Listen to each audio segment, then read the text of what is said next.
அருண் அவங்க ஃப்ரெண்ட்ஸ் கூட உட்கார்ந்து பேசிக்கிட்டு இருக்காரு. முத்துவை பார்த்த உடனே அருண் அவங்க ஃப்ரெண்ட்ஸ் கிட்ட பேசுறாரு. கல்யாணம் ஆகி 2 வருஷம் ஆயிருச்சு, இன்னும் குழந்தை பிறக்கல அப்படின்னு சொல்லிக்கிட்டு இருந்தேல்லடா. முத்து அருண் பேசுறத கேட்ட உடனே திரும்பி பாக்குறாரு. அருண் சொல்றாரு, அவங்களுக்கு உடம்புல ஏதாவது பிரச்சனை இருக்கும், குழந்தைய பெத்தெடுக்கிற திராணியும் இருக்காது, அதுக்கு வக்கும் இருக்காது. முத்து காப்பி குடிச்சுக்கிட்டே கேட்டுக்கிட்டு இருக்காரு அருண் பேசுறத. சொல்றாரு அவர் ஃப்ரெண்ட்ஸ் கிட்ட, குழந்தை பிறக்கிறதுக்கு சான்ஸும் இருக்காது, குழந்தை பெக்க கூட வக்கு இல்லாம இருப்பாங்க, இவங்க எல்லாம் ஆம்பளைன்னு சொல்லிட்டு சுத்திக்கிட்டு இருப்பாங்க. முத்து இத கேட்ட உடனே ரொம்ப கோபமாயிடுறாரு. அருணை அடிக்க போறாரு.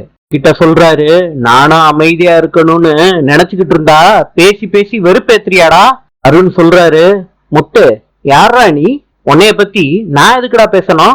2 பேத்துக்கும் சண்டை நடக்குது. அருணோட சட்டை கிழியுது. நம்மள அவர் ஃப்ரெண்ட்ஸ் கூட சேர்ந்து நடந்து போய்கிட்டு இருக்காரு. யதார்த்தமா முத்துவும் அருணும் சண்டை போடுறத பாத்துடுறாரு. வேகமா போறாரு. முத்துவோட சட்டைய அண்ணாமலை பிடிக்கிறாரு. முத்துவ கன்னத்திலேயே அரைகிறாரு.